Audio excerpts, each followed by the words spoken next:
going on, everybody? Welcome to the Game Informer Show, a weekly podcast covering the video game industry. Join us every Thursday for a discussion about the latest gaming news, reviews, and exclusive reveals alongside Game Informer staff and special guests from around the industry. I'm your host, Alex Van Aken, and today I am joined by the news hound himself, the once and future informer, Wesley LeBlanc. What is going on, Wes? Hello. I'm just going to say I'm back every episode now. You never know, right? You never know. Yeah. Good to cover your bases. Yeah. And rounding us out, a rare three-person podcast this week, but we've got a special guest, a returning guest. You're going to love him. It's Jesse Vitelli. Hello, Jesse. Hello. Why would you give me such an intro? I got to live up to that. They got to love me now. I feel like people in general really like you. You're a positive guy. Thank you. You're funny. I tried. Video game but mama. now I got to live up to these. That is, I'm video game mama. Cooking yeah, mama. You are. That's me. Cooking mama. Cook star right here. If people aren't familiar with you, Jesse, if they happen to be new, they haven't seen you on the podcast, heard you on the podcast before, or seen you on our streams, give them a quick rundown. Where can they check out your work? Who are you? All that fun stuff. Oh, okay. Let's do a speed round. You can find my work at primagames.com, where I'm a staff writer. Do everything from guides to reviews to news to previews to weird off the rails internet posting. What was the most Twitter. recent guide that you did? This morning I wrote a guide for 2 Point Campus. Oh, cool. A bunch of them, actually. So if you need some hot tips and tricks, you know where to go. You need to increase the temperature in one of those buildings. You come find me. I'll teach you how to do it. What was the last physical guide you did? The last physical guide I did was the Axiom Verge 1 and 2 Prima Games official strategy guide, which came in today. I realized that there's no video right now. Dang. But Wes and Alex get to see you can trust the us. physical It's fire. book. It's beautiful. It's like 200 pages. That was put out by I Am 8-Bit? Limited Run Limited Run did that bad boy. We did that a year ago. Literally, we handed in our final draft like last year, a week ago. I remember when you were doing that whole thing. And now it is out in the wild, and It was a lot of work. people paid money for that. I wrote something and people paid for it, and that's a weird feeling. You're a published author. I'm waiting to see. I'm waiting to get DMs on Twitter to tell me what's wrong, what I did wrong in that book. Hey, bro, there's a typo on page 200. That's what I'm waiting for. I co-wrote it though with Lucas White over at Prima and Jared Petty at Limited Run.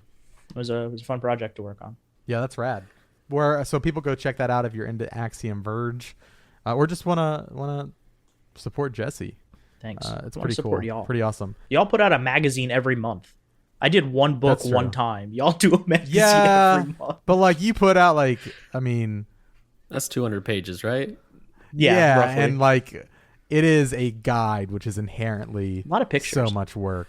You like pictures? Oh, it was just a book of art. pictures. No, there's a lot of words in there. You have any big arrows that like point to like items on a screenshot? The cool thing is a lot of the text will have arrows pointing to which image it is referring to. Okay, because that's cool.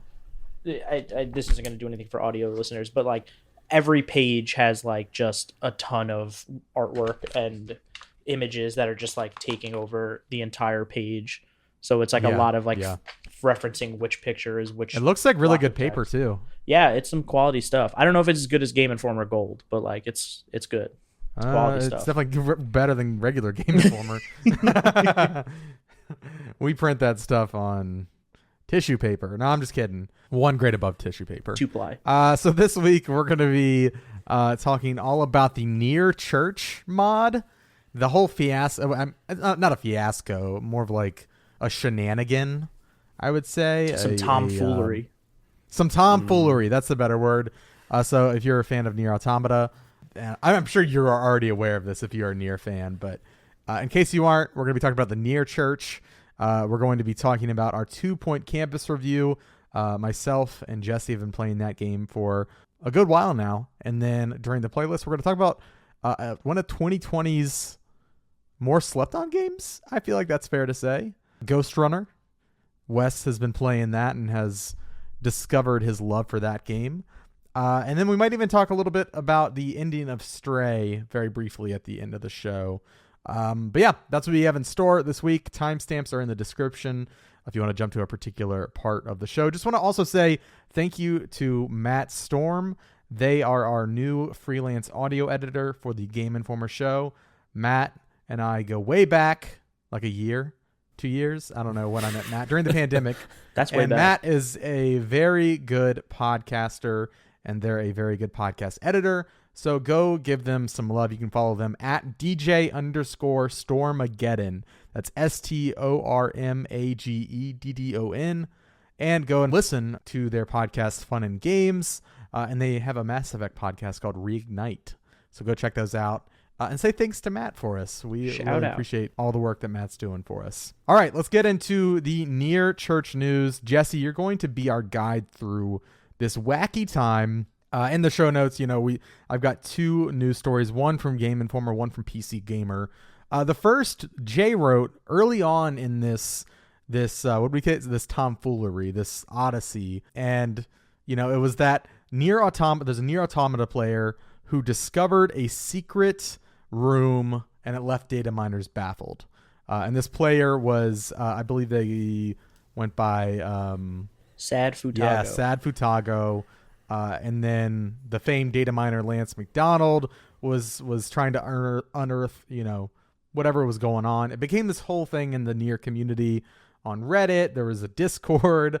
There was a lot of stuff, and it was a 4 or 5 day long thing, right, Jesse? And then it culminated in the fact that a group of modders have now figured out how to mod Nier Automata, and it was like this really big celebration. It was this really fun way to reveal, because for a while it was very difficult or impossible to mod that game, and they were specifically showing off a mod of an area that had never, nobody had ever seen something modded in this area, is my understanding. And so it led to this whole investigation. People were curious if it was Yoko Taro playing pranks on people, trying to get them into an ARG or this big community driven event. They weren't sure if it was a mod. There were some people that thought it was, and others thought, hey, maybe this has just been in the game forever, and we're just now finding it in this PS4 version of the game that only this person can access. So Jesse, I just give the overview. From your perspective, what the heck is going on? What was it like being a part of this, following along?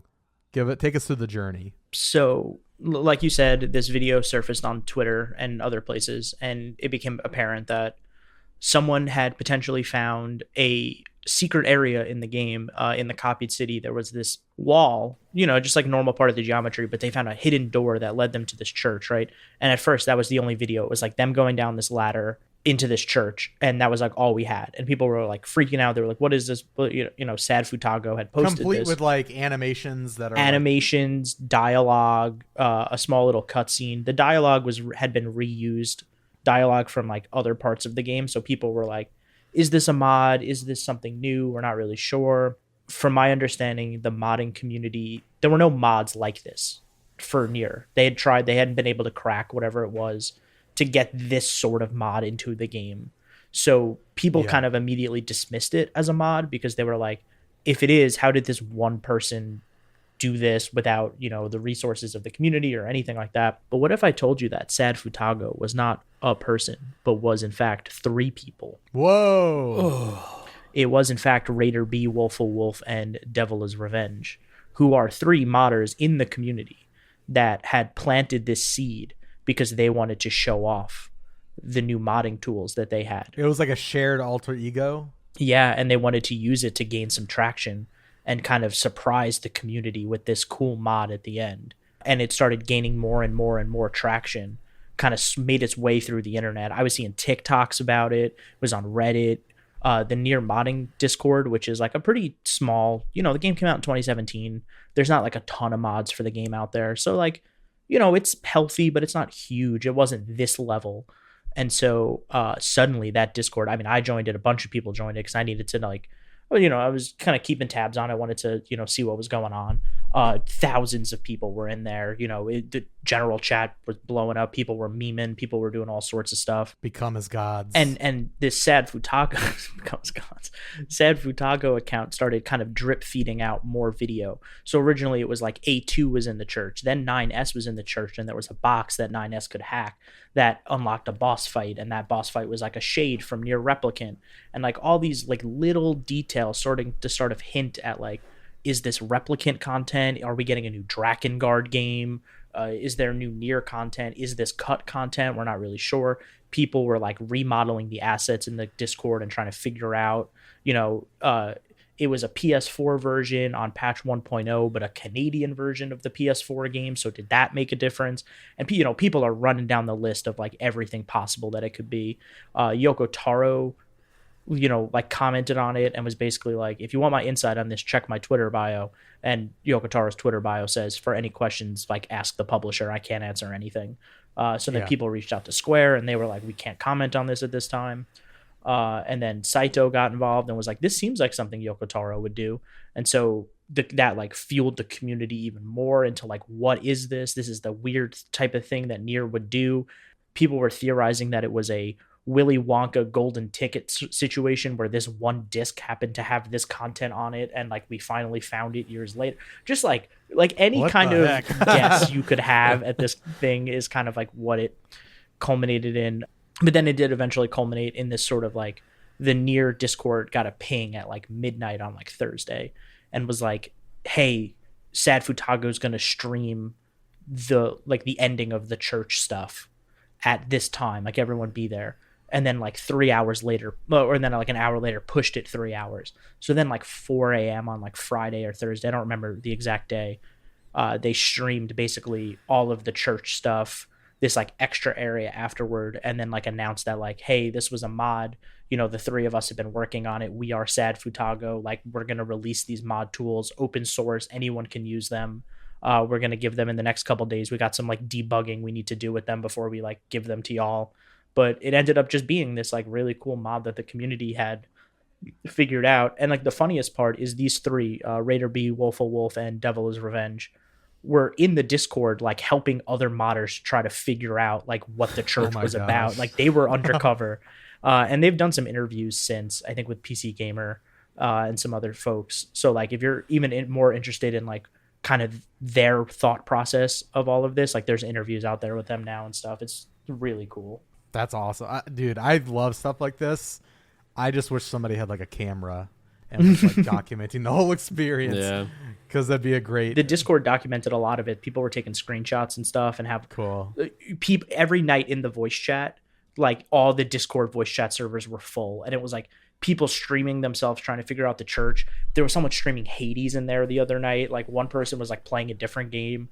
A lot of people were just like screaming random things. Like it was just this huge party in this Discord. For better or worse, it was kind of like mid-2000s internet sort of like stuff like going Baron's on. Chat. Yeah, exactly. You kind of got the whole gamut of the internet in that one fell swoop. That's really cool. Wes, were you aware of this before we recorded? Had you heard about this? I'd kind of been watching it happen. It's the funniest thing to me out of all of it. I think in the PC Gamer piece, they talked about how they didn't expect this to blow up and that they just wanted to confuse a few people on Twitter. Yeah. And it's like, I'm not the biggest Nier like Automata fan. I played the game and liked it, but like I'm not a Nier sicko, but like Nier sickos go hard. There was no shot this wasn't going to blow up and take over Twitter. And sure enough, for like a week, I was just seeing Nier tweets all the time. And it was fun to watch. My thing, are people like okay or happy or satisfied with where it's all come to an end? Like if I was getting teases of possible new content for a game or series I love, and then it turned out to be a mod, I feel like I might be a little disappointed. I don't know. Yeah, it kind of was split. Like, I think a lot of people throughout the whole sort of adventure were kind of bracing themselves for it to just be some fun community thing. There are definitely people out there, I'm sure, that are like upset that they're not getting Drakengard 4 or whatever they, put in their head that this was. But I think a lot of the community is just excited that there are like new tools to breathe life into this game and like do cool stuff with. And that being said, like the Switch port for Nier is coming out in October. So like you know, you want to go play Nier again, like you're going to have a new way to play that game and stuff. So I think it's like ultimately some people are probably disappointed, but I think most of what I've seen has been pretty positive. And also it's just like a cool adventure that everyone got to go on for like a week. So I think a lot of people were just so caught up in the like, this is so much fun. Like when was the last time we had like a real Easter egg hunt like this before? It's been a while. So I think people ultimately were just excited to be along for the ride. Yeah, that rules. It was fun catching up on all of it afterward, because I had heard about it, and I was like, oh, what, a Nier Church? Okay, like I'm just gonna keep playing Fortnite, whatever. And then I was in Discord with you and Eric and Ken, and you all were talking about it at certain points, and yeah, it just quickly became a curiosity and pretty cool story about like a community led event. I like it a lot. It's fun to theory craft. Yeah, it is. But yeah, that's the brief synopsis of the Nier Church. Like Jesse said, there's some more interviews maybe on PC Gamer. I mean, it's all over the place. So go seek it out. You can probably just search Nier Church and you'll find plenty what you're looking for. Yeah. So let's get into the topic of the week. This is going to be our 2 Point Campus review discussion. Now, neither Jesse or we're recording this a few days before our reviews actually go up. I'm going to Evo. I'm going to Vegas for Evo. So we're recording this a few days early. And so we aren't ready to share our scores yet, but we're going to kind of share our general thoughts on the game, general review impressions, of 2 Point Campus. And of course, if you aren't sure what we're talking about, 2 Point Studios, they created 2 Point Hospital a few years back. Was that kickstarted? Was that a Kickstarter? I feel couldn't tell you. I feel like it was. And an easy Google search will. We have to look into it now. You said it out loud. Yeah. It was not a Kickstarter. I'm wrong. It just seemed like a Kickstarter game to me. You get those vibes. Like something with like a big community behind it. You typically, Kickstarter. Was not. But 2 Point Hospital came out a few years back, and it was supposed to kind of reinvigorate the old days of like Theme Hospital and Tycoon games. And now 2 Point Campus is the follow-up to 2 Point Hospital. It is out on, I believe it's going to be on Switch, Xbox, PlayStation. I've been playing it on PC and Steam Deck. But yeah, it's a sim game. You are managing a campus, and you go about, I would say the general synopsis of 2 Point Campus, there's kind of like a loop, right? So you are educating, you are nurturing, and you are expanding. Those are the three words they say in the tutorial level of the game to kind of give you a clear picture of your goals. So your main goal is to make money, right? But how do you make money? Well, you have to have students that are satisfied and happy, and they have to be making good grades because that affects your rating as a school, which affects your school as a business. People aren't going to want to come and spend money if you have poor ratings. And so it's this really fun loop of, building out. You'll start small, and they're kind of guided levels for the first couple. And you'll start off, build a lecture hall. Okay. Now you're going to hire a teacher to staff that lecture hall. You need to have a dormitory, maybe some bathrooms, and a main course. What's your main course going to be? Let's say it's, building robots. So that'll be your first course. You'll start off. Then once you've kind of built a small campus, you will open your school's doors, right? And that's when the very much like the, real-time management, the challenge comes into play, because as students arrive on campus, they all have their own demands. They have their own needs that have to be met. Besides just like what they want, they have, certain students behave a certain way. Some of them might be more prone to, hygiene issues, which is going to stink up the place and lower your rating. Some of them, like the vampire kid, really likes, emo, he wants you to put up posters and coffins around the campus. It's very silly stuff. But so as people are coming in, you are kind of going through the requests and deciding, do I want to spend money on upgrading my campus in this way? Yes or no? And, you've got these goals as you want to kind of get your star ratings up on your campus. And there's just a lot of challenges that come with once you introduce, the sim element, once you open your school doors. How do I make money? How do I keep these people nurtured while also dealing with all of the problems that come with people and, wear and tear and upkeep on a building. But it's really fun because the classes that you get to build, just all of the customization, you get to really, if you like The Sims, this is I actually was talking to Blake's girlfriend, or Blake's lady friend. I'm not sure their exact, I haven't seen their Facebook status on what their official title is. But Blake's lady friend, IRL, is a big Sims player. And she was telling me like 3 weeks ago that like she just lifes The Sims, and she was kind of curious of what other games, might be coming up that she should check out. And I was like, well, I think like the natural step from The Sims is something like 2 Point Campus. This was at the time. I was like, it's about to come out in a few weeks. I got to play a preview for it. It's really fun. If you like customizing buildings and like tending to people's needs, it's like the next natural step of that. But yeah, overall, I really dig 2 Point Campus. Jesse, have I summarized it well? Have I just been rambling? Are we missing anything kind of to catch up listeners up to speed? As well as I just want to know your general thoughts. I think you did a good job summarizing it. And like nurturing was like a big theme of this game is like, you are not just setting down a building and setting down a room and kind of walking away. Like you are very much involved in these students' lives. Like you said, they have needs and all this stuff. So like you are constantly having to build new rooms and kind of spin a bunch of different plates. Like you know, bathrooms are one thing, showers are another, having enough sleeping spaces for everybody, having a proper level of entertainment, like making sure that there's a student union and a room that like they can just go blow off some steam and hang out and play some games, like having outdoor you can schedule areas. Events at those rooms. You can schedule like dances, or if you have the stage unlocked, you can schedule like a concert. Performance. Setting down that dance floor, so much fun. It's just like super colorful bunch of tiles. Yeah, and there's a whole bunch of other stuff. Like you have to hire janitors to make sure that the place is staying clean, and like fixing broken showers and toilets and air conditioners. Temperature is a whole other thing. Like some levels are really cold during the winter, so you have to make sure there's heating and all this stuff. And like the game will tell you if a student is like failing, and you can like set up private tuition for them and like have them go and get tutored. And you are very much involved in making sure that these students not only like keep paying their tuition because it keeps the lights on, but also make it through all 4 years and graduate. Because like you do get a stat list at the end of every year that says like how many students failed, who dropped out, were any expelled, how many are moving on to their next year, did they graduate and stuff. So you get to like follow all of these students like on their journey through a bunch of different themes. There's wizard school, there's sports school, there's night school, there's cooking school, there's science school, like so many different music archaeology. Spy.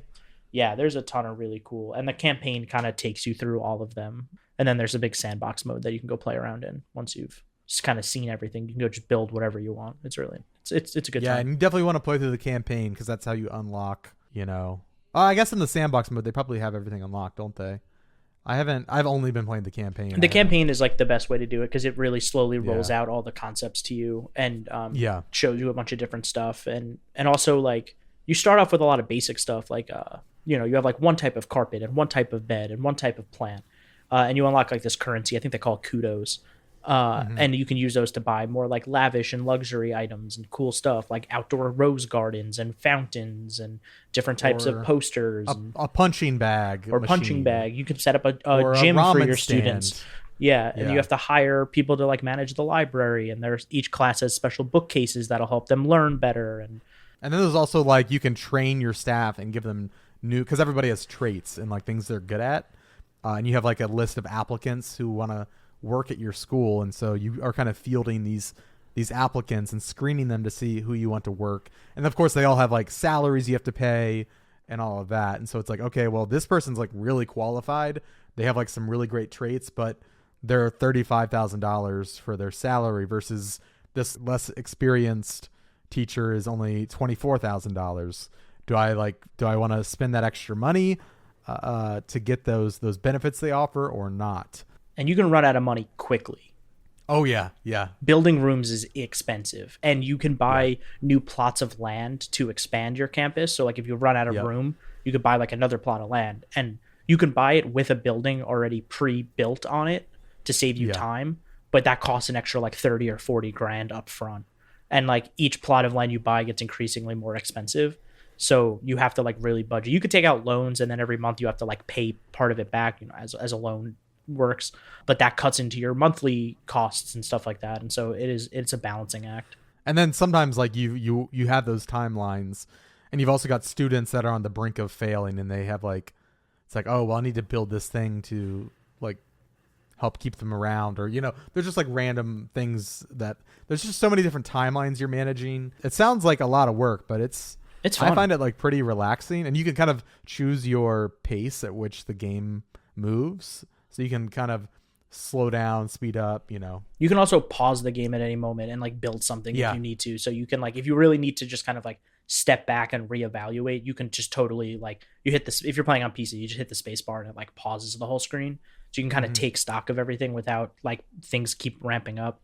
And the character interactions are all really cute and clever. Like if you really zoom in and watch the students interact with each other, they're really funny. Your classes can get invaded by like invaders, and they're always like different.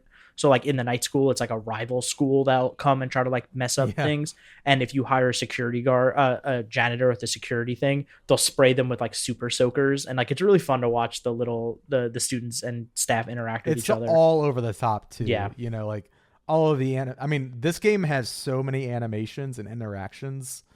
I just can't imagine like the task tracking spreadsheet they had in production. There are so many animations, and yeah, everything's really exaggerated if you haven't figured that out, you know. The culinary school, you have to build the gastrology class, and it's this like 20 by 20 giant like copper grill with a thing. It's huge. With like a giant hamburger in it that's like the size of like 30 people. And you know, the students are just gathering around it, taking notes of this giant hamburger. Like, it's all very stupid stuff. It's that very, you know, 2 Point Studios has a very, I'd say, like dry humor. Yeah. Kind of like like that British humor. It's a very funny game. And like, even like as you're just like idling, you know, the school announcements will play, and they're always something dumb. There's a few times that I've like laughed out loud at like, just like the dumb stuff they say. I like the game a lot. Jesse, we've kind of described the game to people. How are you liking it? I'm enjoying it. I think like a lot of what we said has been sort of built around like how outlandish this game can be. Like for instance, this one really gets me every time is a bunch of my students got sick, and they all had pumpkin heads, and I don't know why, but they all had like jack-o'-lantern heads. And it was like a Halloween. That happened to me in college, level. actually. Oh, did it? Did you have to go to the nurse's office and they spun you around really fast and then the pumpkin came off? Is that a sledgehammer? They just cracked it open. Oh yeah, I heard that happened to a guy once. You know, it's classic wild. hazing. Yeah, just wild. And so like I was like, what's going on with all these pumpkin heads? How did this happen? And then I learned it was like a sickness, and I had to go like build a medical center, and like there was just a line around the block of all these pumpkin heads, like going into the medical office, going into this like tube, spinning around, and being like shot back out. And so like those moments are like really funny, but I do find some of it a little frustrating. I think like sometimes I'm trying to do a thing and it's just not working as it should be, or like it's giving me a task and it's like, send 30 students to private tuition and have them increase their grades. And like, that's as simple as like building a private tuition room, clicking on a student, clicking send to private tuition, having them go over and do the thing. And like sometimes I'll click on them and they just like won't do what I want them to do. And I can't tell if that's like a design choice, because like college students are stubborn. And like when I was sick in college, I would never go to the doctor. I would just tough it out. And so I don't know if that's what they're trying to replicate here, or if the game is just not always doing the thing I need them to do. Sometimes I'd like to be a little more hands off once I have everything kind of in place. And like I feel like I need to micromanage all the time. And I wish there was like a way to pull back a little bit on that. One time, and I've told this to Alex before, but like my favorite moment in this entire game so far, one of the requirements for beating the level was like get all of your students to have an average grade of B+. Okay, you know, build a bunch of libraries, get a really good teacher in there, make sure your students are happy, and I just couldn't do it. It was just like B was as high as they would go. So I expelled all of my students that didn't have an A. I expelled every single one of them. Yeah, you did. And I had like 4 students left, but my average was an A+, and I beat the level.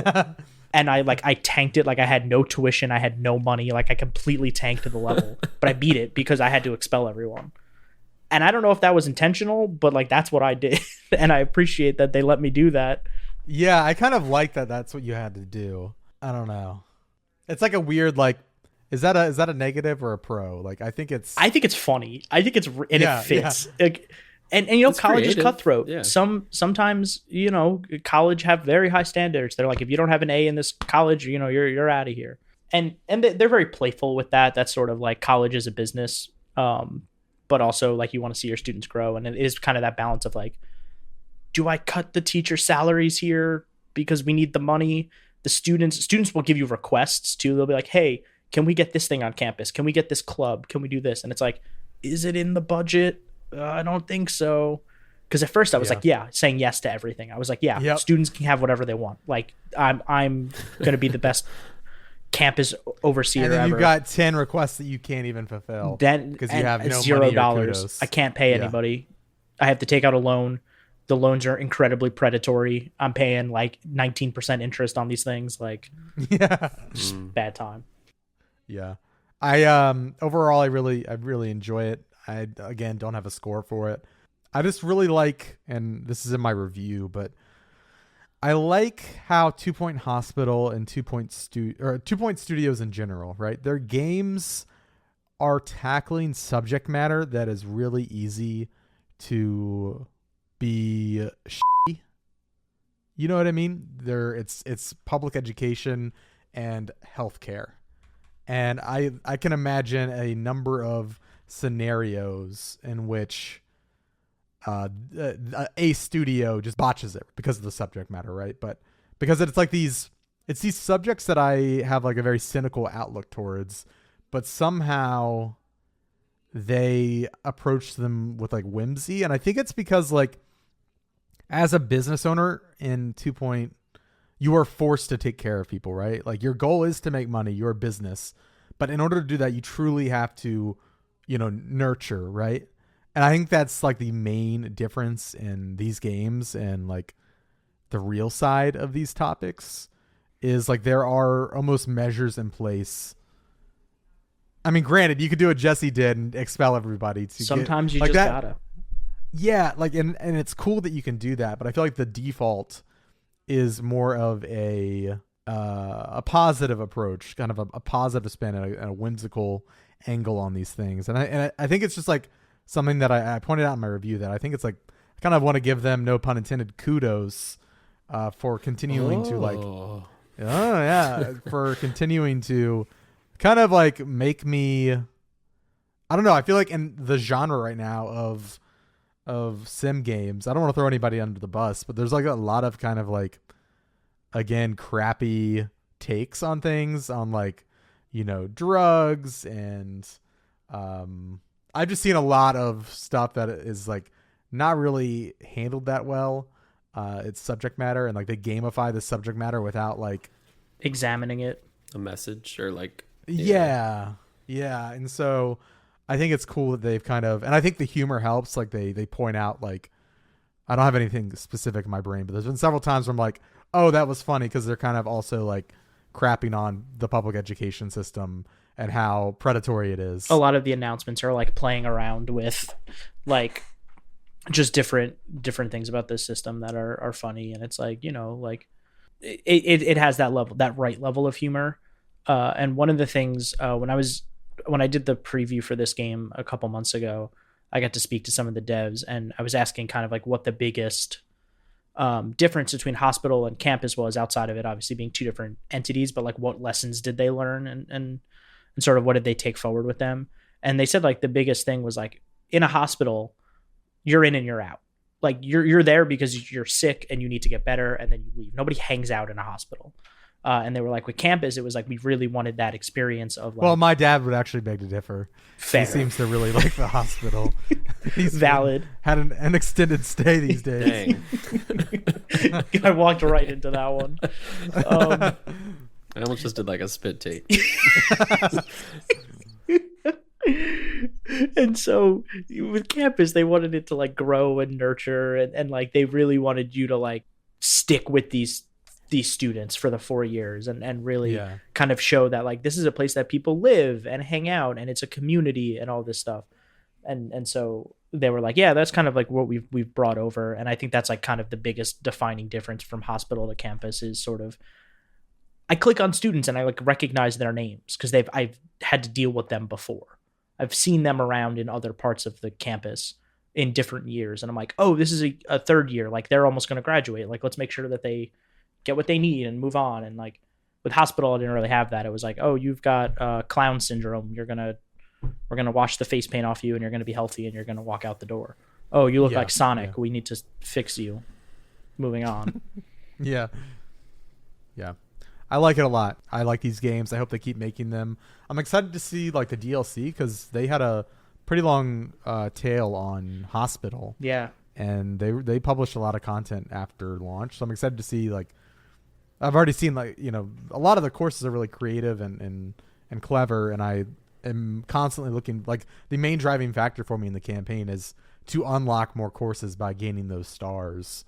And it's always fun to see like which ones you unlock. Can I pitch you on a DLC? Oh yeah, pitch me please. Okay, so Sega, 2 Point Studios is Sega. Yakuza Campus, where you are taught by Kazuma Kiryu. That is a very... You could have Goro Majima as a teacher. That would make a lot of money. I would play the heck out of that. Dang, you got to write that up. We got to get that out. I got to pitch that. Yeah, you got to pitch that. That's a really good idea. I like that a lot. Dang, just a bunch of people beating each other up in the streets. Yeah. That's really cool. I like that. Well, cool. Well, that's 2 Point Campus. Check out our reviews. You can check mine out on video or on the website, gameinformer.com or youtube.com/gameinformer. If you're listening to this, go check out, see what our final results were, our final takeaways. Of course, we are recording this a couple days before our reviews go up. So, I mean, I can only speak for myself, but I'm still working on mine. So, things are subject to change and shift. So go check out the channel. Go check out the website. Jesse, where can people see your review? PrimaGames.com or my Twitter, because I'm going to post it both places. And what's your Twitter? At Jesse Vitelli. If you found Mama Vitelli, you've come to the right place. Perfect. Let's get into the playlist. Wes, you have been playing a gem from 2020, Ghostrunner. I played the original. I think I played a preview of this game back in early 2020 and really liked it. I think it was part of the Steam Demo Fest back then and really dug it. But I never played the full release because I am dumb. Also, I was very busy. Tell us about your time playing this game. So I picked up Ghostrunner back when it came out, because it is a cyberpunk, like samurai slasher, like first person slasher kind of game. And it has lots of neon lights, and good synthwave music. So I'm sold. It's really all it takes. But ironically enough, I was also about to start work on a big guide project for Cyberpunk 2077 when I was freelancing. So I had to put that game down to play Cyberpunk 2077. And then that took up the rest of my year. And I just never got back to it until this past weekend, where I was like, you know what? I'm going to play Ghostrunner. It's got some lovely PS5 upgrades. They got a ray tracing 60 FPS mode and 120 FPS mode, which sounds great. And I booted it up, and like 24 hours later, I was done with this game. Not because it's super short. It's like 7 hours, but I just could not put it down. It is, I wrote about it on the site, which you can read. Kind of just me talking about how much I love this game, because I legit think it's probably one of my favorite games of all time now. I just had such a blast with it. Yeah, but it's basically like a hyper fast Mirror's Edge, so faster than Mirror's Edge, meets Katana Zero. If you didn't play Katana Zero, that is another game that I think everybody should play. It's so good. That is a 2D, funnily enough, like another game where you play as a dude with a sword who just has to kill a bunch of people. Yeah. And like every encounter is kind of like a puzzle, because if you get hit once, you die. So you really have to like nail the encounter. You have to figure out the best way to kill 10, 20 enemies in a room without dying. And that basically equates to never stopping. Hence the name Ghostrunner. You're doing a lot of running, which it sounds frustrating on paper. I died probably like 1,000 times in this game, but it instantly reloads you right to the start of the encounter so you can get right back in it, which I appreciated, because before I could even get frustrated at messing up my last run, or this enemy that got a cheap shot on me or something, blah, blah, blah. I was already running headfirst right into the enemies. So like the story's great. It's a fun little cyberpunk story. It's not doing anything groundbreaking in that genre. You know, it's about like transhumanism and, you know, what makes a person a human and that kind of stuff. But the gameplay is just so freaking good. It's one of those games where you're like it's just a video game. Like it feels good. You don't want to put it down. You just want to keep playing. It has DLC, which I'm about to start very soon. And yeah, I just like adored every aspect of this game. I could not get enough of it. That's rad. I've been recently playing Mirror's Edge, and unfortunately, I mean, there's parts that don't run great on Steam Deck, because I was specifically looking for a game like that on Steam Deck, and Mirror's Edge is one of my all-time favorites. Does this run well on Steam Deck? I actually played it on PlayStation, so I'm not you said that. sure. You said that. Yeah, okay. yeah. I think it's verified, I think. I'm going to have to check that out, because everything you're saying, I just love games like this, you know, 3D I mean, they're 3D platformers, but there's almost like, I feel like they needed another name. It's like momentum-based 3D platformers. Yeah. Whatever you'd call Neon White. Neon White is like another version of this type of game. Yeah, like almost like pathfinding. I don't know, like, yeah, it just, dude, I love these games so much. And I should be ashamed of myself for not supporting one of them when it came out. But that's how I feel. Yeah, your fervor for it, has really kind of been contagious, and I re-downloaded it a couple days ago when you're talking about it on Twitter, and I think that's going to be. I've got a couple trips coming up, and assuming it runs on Steam Deck, that is going to be like the game that I play on those trips. I think I need to go back and finish it. When it came out, I played like half of it. I was playing on PC and I was having some crashes and some technical issues, and I was like, this needs a couple more months. They'll iron it out. And like, from what I've heard from what Wes, you've been saying, and just word of mouth over the past year or so, like, it sounds like it's gotten all the love it needed. And like 505 picked it up at one point a while back, and like they've really been supporting it. And so, yeah, I should go back and finish that game, because it, like, you hit the nail on the head. Like, it is a third sort of like first person 3D Katana Zero. It is like, you are lining up how you are going to kill. You have to like really map out your course before you do the run, doing the run a couple times and like really learning the intricacies of every level. And it feels so good when you hit it. Yeah. And every level includes like a new way to move or to interact with the stage. And every single addition to your arsenal of tools or movement abilities like was awesome, in my opinion, which is like the best thing a game like that can do. There's like a few things that aren't great. There's like one particular boss fight that just really is slow, and that's not what you want in a game like this. Like, you want everything to be fast paced. But on that same note, there's a boss fight that is reminded me of Lady Butterfly in Sekiro, where it is extremely challenging and super fast paced.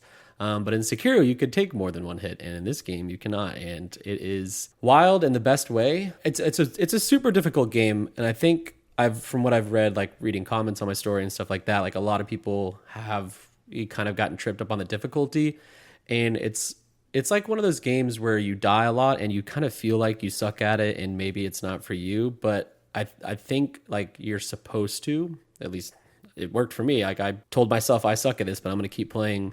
And then it just kind of clicks, and you become like this, like, katana god.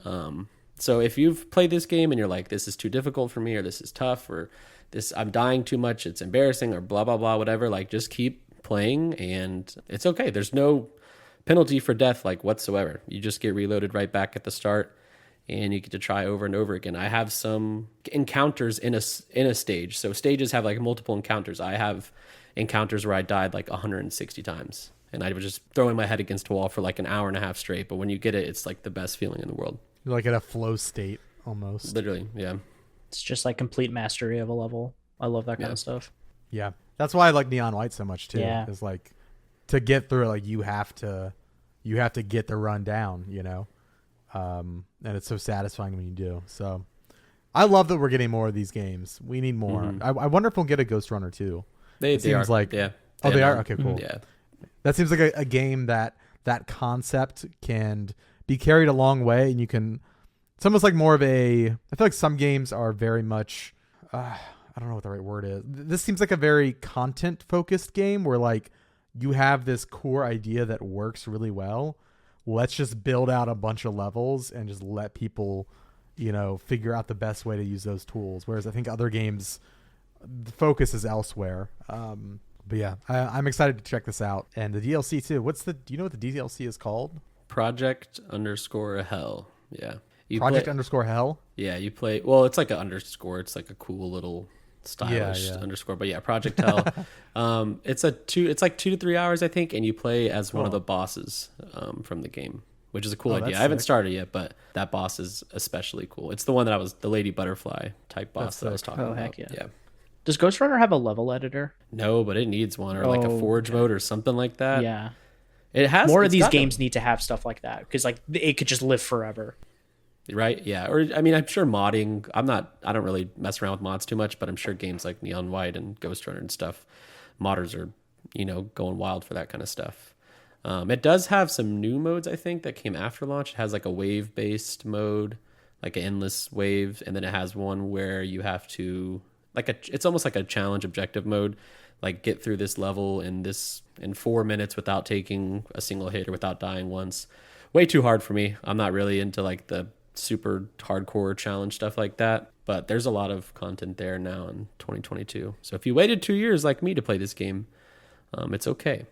It's the best cyberpunk game of 2020.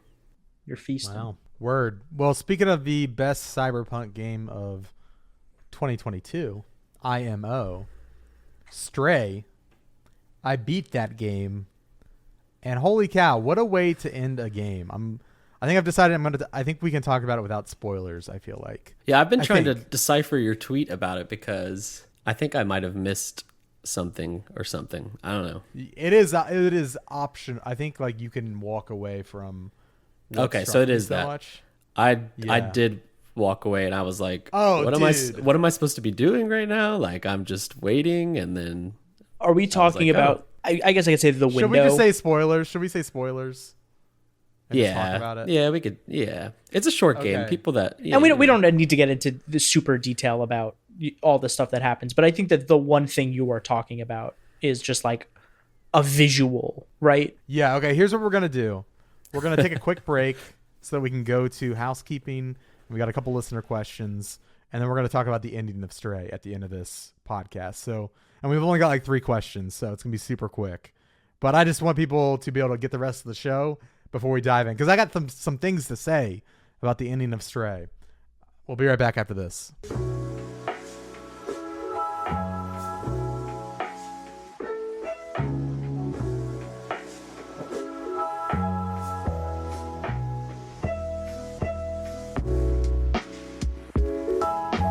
All right, let's get into housekeeping. Of course, we always start housekeeping off with a new podcast review. If you take the time out of your week to go and leave us a review on Apple Podcasts or on Spotify, we want to read it off and say thank you. This week is a special review because this person has been supporting my podcast since back in the OK Beast days. I remember specifically Stay at Home Gamer started listening to Jump Masters, my old Apex Legends podcast. I used to step into some of his streams. It was a really cool relationship, and it was a cool moment in Apex at the very beginning of the game when there was a bunch of fanfare behind it, a bunch of hype, and I had a podcast about it. And Stay at Home Gamer has been listening all the way since back then. So we have a 5-star review from Stay at Home Gamer. They say, "I got you, AVA," because I was asking for reviews. Stay at Home Gamer Mike says, "Listening to the latest episode of the Game Informer show encouraged me to write a review. Alex Van Aken and I go a little ways back when I was streaming and he was at OK Beast. Been following the Game Informer show for years, and when Alex Van Aken came to Game Informer, I knew things were just going to get better. The cast and crew have been so awesome for the past couple years, taking the changes with heart, and this change is not going to be any different. The GI show will always be a source of great personalities, laughs, and fun, no matter who is hosting or on the panel." I agree. Sad to see so many people that I have been reading and listening to go for such a long time, but this will still be a staple to my podcast listening each and every week. You're going to do a great job hosting AVA, and all of your coworkers are going to be the best support you could ask for. signed stay-at-home gamer, aka Mike. Thank you, Mike, for that very lovely review. It not only helps us out on iTunes, but it helps us out mentally. I really appreciate that, Mike. Thank you for taking time out of your week to leave that review, my friend. Yeah, that's awesome. Let's get on to our weekly recommendations. This is part of the show where we recommend something from the website. I'm going to go first in case Wes and Jesse need time to pull their recommendations together. But my weekly recommendation is actually going to be Wes's Ghostrunner piece. It is called Ghostrunner. It's a cyberpunk game you should have played in 2020. Kind of goes along with what we've been talking about on the podcast today, but more detail. It's a really fun read. And actually, we might be turning that into a video for the channel. We were talking about that today. So go check that out. Jesse, I warned you ahead of time that we were doing this. What is your weekly recommendation? Hopefully one from Prima. If you have one from Game Informer, that's cool too. You did warn me ahead of time. What you did not warn me was that you were going to take my pick, which was the Ghostrunner piece on Game Informer. Oh, well, that's fine. You can do the Ghostrunner piece. That was my recommendation. Yeah. However, I would also like to recommend... Just pick a random one. the Live Alive review, Sizzling Short Stories, because more people should play Live Alive. I have not gotten to it yet. But when you get a cool gem like that from Japan coming over here in that beautiful HD 2D style, according to this review, Game Informer gave it a 9. So a lot of people like that game. It's rocking. Not just us. A lot of people like that game. So you should. What about over on Prima? What should people check out on Prima? Anything in particular? The thing I'm always going to plug for the rest of my life is the Final Fantasy XIV nightclub feature I did, where I interviewed members of the community who put on nightclubs in Final Fantasy XIV housing. It is called the Final Fantasy XIV Club Scene is All the Rage, Life of the Party Finder. It's a really cool deep dive into all of the ins and outs of running your own nightclub and the Twitch DJs that participate and, all the weird, cool stuff like art auctions and other stuff that go on in just a community run part of the game. That's freaking awesome. Yeah, that rules. I don't know if I've read that. You got to send that to me because that sounds sick, dude. It's an oldie but a goodie. Yeah, that community reporting. Super cool. Wes, over to you. What's your weekly recommendation? I think we talked about your Rollerdrome preview last week, or you just talked about Rollerdrome, but you have a very, very nice video to accompany the preview. Yeah. And I think everybody should go watch that on YouTube. I think it's a nice indication of where you're trying to take kind of our YouTube in this new era of GI, and I think it's like a really classy, stylish, awesome way to talk about a game you like. And everybody should go and watch it and then just let it play a few more times. Yeah, just feel free to mute it and just keep it going. Awesome. Thanks for that, Wes. I appreciate that. Yeah, I'm trying to I just want to be a star, I just want to have my face in lights. You should. It's a good face. So I just figured I would put my face in more videos on Game Informer. No, in all seriousness, I am trying to kind of not reinvent, but just kind of make some new formats that are a little more personable. And, I think one of the comments that always irks me, but it's also understandable with all the change we've gone through, is when I work really hard on a video and I put it out and some random dude on YouTube will be like, who's this? They've been following Game Informer for years and they still don't know who I am. And I'm like, okay, well, maybe that's indicative of, maybe we need more personalized content so that, when people come to the channel, they know who's talking. And that kind of feedback kind of shaped. And I know that's kind of kind of bad faith feedback, but I try to look for maybe what the true message is. And that was also something I was feeling myself was, hey, I want to make this more personalized. So yeah, go check out that video on the YouTube channel. I think I've got a couple more videos coming up this next week or two that fall more in that format. So yeah, those are our weekly recommendations for the week. Real quick, twitch.tv/Game Informer. Head over there on Thursday and Friday, 2 p.m. Central. On Friday, I think our back-end programmer, John Woody, is going to be making, well, last week was his stream debut on Replay, but I think this week he's going to be streaming Final Fantasy XIV. the only video game that John plays is Final Fantasy 14. And so I think John is I'm actually, after this podcast, going to be helping him set up the stream. So yeah, John is awesome. If you Great voice. Yeah, great voice. Like, dude, he's got sultry tones. You might not be familiar with him. He doesn't really have a social media presence. He's been on one Game Informer video before, and that was last week. So he's a new face, but he's been with Game Informer for a year and a half now. He joined, I think, shortly after I joined. And yeah, man, he's just a gem. John is awesome.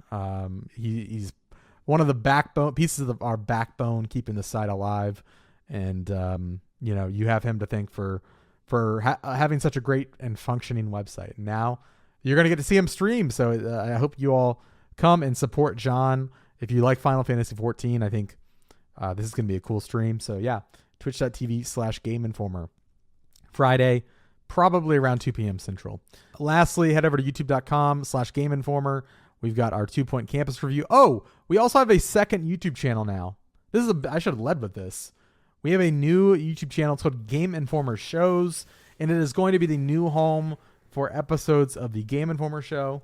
I know there was a lot of feedback about people wanting that to stay on YouTube, so we made a second channel for it. That's also where our live stream archives are going to go in the future. We're also talking about maybe getting our other podcasts up on there. So, any of that kind of stuff that you might want to listen to, you can find on that channel. Again, youtube.com. I think we just unlocked a custom URL, but we haven't filled it in yet. But just search YouTube or Game Informer Shows on YouTube and you'll find it. But yeah, I think that's all the housekeeping. Make sure to follow Jesse at Jesse Vitelli on Twitter. If you see Mama Vitelli, that's where you're supposed to be. Follow Wes at LeBlanc Wes. You can follow me at It's Van Aken. And again, make sure to go say thank you for me to our new audio editor, Matt Storm, at DJ_Stormageddon on Twitter. They are our new audio editor, and they are making my life a lot easier. We are, of course, paying them, just to make that clear. I made it sound like, go and follow them, get them their exposure, because that's what like for them. Like. Yeah, no, we are paying Matt, but they are doing me a huge solid. So I would appreciate if you went and showed them some love. All right, that's going to do it for housekeeping this week. Let's get into a quick listener email section. You can do so. You can submit your own at podcast@gameinformer.com or by submitting a question in the Game Informer Show channel in our Discord, which you get access to by subscribing on Twitch. If you have any issues, you can email me, Alex Van Aken at gameinformer.com. But this week, we've got some tweets that we're going to reply to. We've got 3. The first one comes from Ryan Tatum at No Way Ryan Tatum, saying, "What's your favorite gaming news headline you've written or seen while in the business?" That is I feel like mine would be like a hard drive article. Oh yeah, there's some good hard drive articles out there. Or a Game Enforcer article. Yeah, we had some good ones. My favorites are the ones that seem like they would be hard drive articles, and then they're just not. They're just real. I can tell you the favorite one I've written. I wrote a news story on a Fire Emblem 8 mod that turned the thing into Gilmore Girls. And all the characters were Gilmore Girls characters. And then I played through it. It was very good. Oh, it's like a full mod for it? It's like 3 levels or whatever. And they turn all the characters, and there's like custom dialogue, and it's like a whole little story involving all the characters from Gilmore Girls. And it's very good. That's sick. Do you remember the headline? It was probably like, this mod turns Final Fantasy 8 into Gilmore Girls. Fair. Wes, what about you? I'm trying to think of some that just random ones out there. But I have this one at the top of my head. It's my favorite one I've written for Game Informer. Is father of newborn child uses free time to get trophies added to Bugsnax DLC, still doesn't have Peace Walker Platinum. So I was here for like a week, and then the industry decided to gang up on Kinda Funny's Greg Miller and just completely roast him. And I've been a fan of Kinda Funny since their start, and I know a lot of information about Greg because of the podcasts that they put out. They put out a ton. And I just got to unload, like just really roast this dude that I've been a fan of for years. And it was awesome. It was cool getting to come here in one weekend just roasting one of my inspirations in this industry. I think that's a really cool thing that GI let me do. And I'm proud of that headline. It's a good headline. Thank you. My favorite headline I've written is probably my Game Boy Advance mod piece. Just I modded my Game Boy Advance SP and didn't burn my house down. I feel like it's very effective at, I don't know what I'm doing, but I did the thing. Come look at it. But I want to shout out Fanbyte, because Fanbyte has some of the best headlines I've seen. I don't have any particular one pulled up, but I always see them on Twitter, and they get me to click in a lot of time. Also, they just are mad funny. Yeah, Fanbyte, they kill it in the headline game. Yeah, they do. And like this one right here, I met a guy doing McDonald's roleplay in Destiny 2.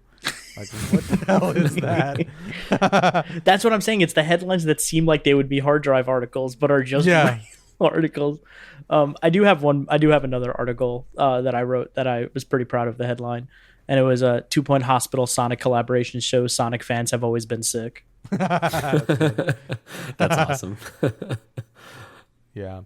Well, thank you for the question, Ryan. Next question comes from Matt at TJ_Stormageddon. What's the oldest game in your backlog that you still haven't played but want to? Chrono Trigger. Mine is probably Well, what do they mean by oldest? Do they mean like it has been in your backlog the longest, or like it came out and is the oldest?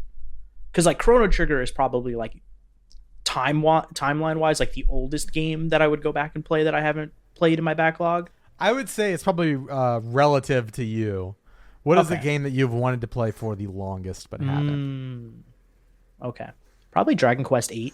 That's been on my backlog since I was like a kid. I've just never gotten to it. Yeah. Mine's probably Mercenaries. Oh. What is that? No, I'm thinking not Mercenaries.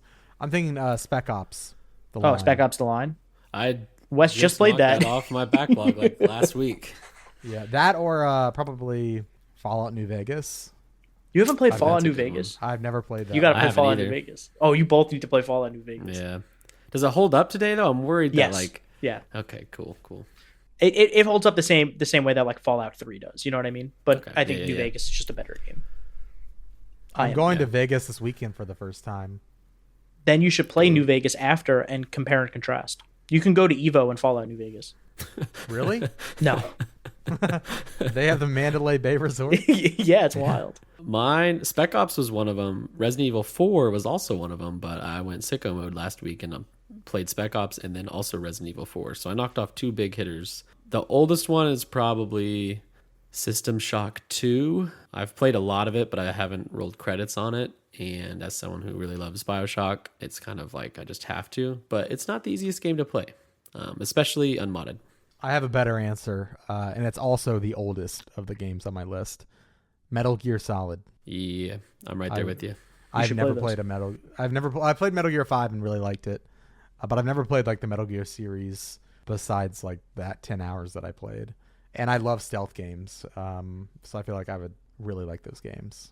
Where they're like, I've always wanted to play the series because I've never touched it, but it's not an easy series to play. I feel like but with the Steam Deck entirety. Oh, I've never even thought about that. Although I downloaded Metal Gear an emulator. I'm not sure because I know there's that whole like memory card thing, right? It's more of a gimmick than anything. I don't know how you get around it in the emulation series, but I'm sure there is a way. Yeah. It's just one boss fight. Yeah, I'll have to figure that out. Dang, I might do that. Yeah. There's that remastered collection for 360. That yeah, I but think that is didn't backwards compatible. I don't think it has one, but I think it's 2, 3, and 4, which are like I think the harder of the ones to get. You could also play Snake Eater on DS if you really want to go that route. If you really want to play Metal Gear Solid 3, you can play it on the Nintendo DS. Word. Well, cool. Thank you for that question, Matt. Last one from SSGT, Super Saiyan Goku. Gran Turismo. Yeah, or Super Saiyan, Sergeant Dutch. Super Saiyan GT Dutch or Sergeant Dutch. Senior Sergeant Dutch. I don't know. Thanks for the question. Hey, y'all. Have you heard any updates on when Switch Sports Golf will drop? Are any other games coming out for it? The Golf update and Stalker 2 are my most anticipated games right now. Game on. Mad respect. That's a very good combination. Two Switch Sports types of Golf people. DLC and Stalker 2. Stalker 2 is also one of my most anticipated games. I haven't heard anything about the golf update. I haven't even played Switch Sports. I forgot it was coming out. I It's forgot autumn golf was not or at fall, launch. I think. Well, those are the same thing. I think Nintendo has said like fall. So possibly soon. I Hopefully imagine in the next few months. there'll be a Nintendo Direct sometime in the future, maybe like September, like there normally is.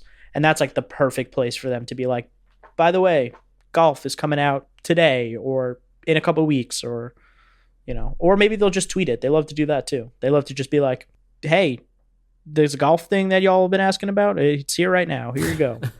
Play some golf. Word. Well, that's all the questions for this week. Keeping it kind of short. We're all very busy. But I do want to talk real quick about the ending of Stray. So if you don't want to hear that, turn off the podcast. We'll see you next week. We're going to have a special Evo edition. I'm going to be in person in Vegas with John Carson. Maybe Khalif Adams will show up. Maybe Michael Hyam or Mitch Saltzman from IGN. We'll see. It's going to be a fun episode, recorded in person in our hotel room. So if you have any Evo questions or fighting game questions, that'd be a great episode to ask because we'll have a bunch of fighting game sickos on the podcast. So that'll be fun. But yeah, real quick, the ending of Stray that I was talking about. Again, spoiler warning. You have 5 seconds to end the podcast. Meow, meow, meow. 5, 4, 3, 2, 1. Okay. The ending of Stray, that I'm talking about, is the ceiling, the roof opening up. And I just love how they just let you sit there. Like there is no directed. You could go and end the game if you wanted to. Or for me, it was just like this really emotional scene where, yeah, it's like very predictable. Like, yeah, okay, I did what I was supposed to do. I opened the city up. But I feel like so rarely in games do they just like let you sit in silence without like a character talking to you or exposition happening or, you know, a tutorial popping up on where to go next, a waypoint, whatever. Like it just like lets you sit there and watch the whole, like, also like not even a cutscene, like real time. Like it's just, you're seeing the lighting change and you're seeing the light spill out over every district of the city that you helped out with. And it was just like really, it was simple, but like really effective for me and like oddly moving. And I kind of just like sat there stunned, especially after Clementine, and you could see it coming a mile away. Again, the game is very predictable, but like it just hits. And like that was like 5 minutes after Clementine like puts herself, you know, puts you before her and like lets you escape and sacrifices herself, so that, you know, that line which is like, you know, my mission has always been for us to reach the outside, but I never said it had to be me or whatever. And, you know, I was like, oh, gutted, like thinking as a cat owner as well, like just like being an owner of a pet and how like it just really hit me. And then, you know, the whole segment with B12 and again, very predictable. B12 is going to have to sacrifice themselves here as we're hacking this. And just like for them to give you those, it had to have been like 2 or 3 minutes of just silence and just watching the controller shaking the whole time and you're just watching it open. And like, I feel like you get to like bask in what you did without any interruptions.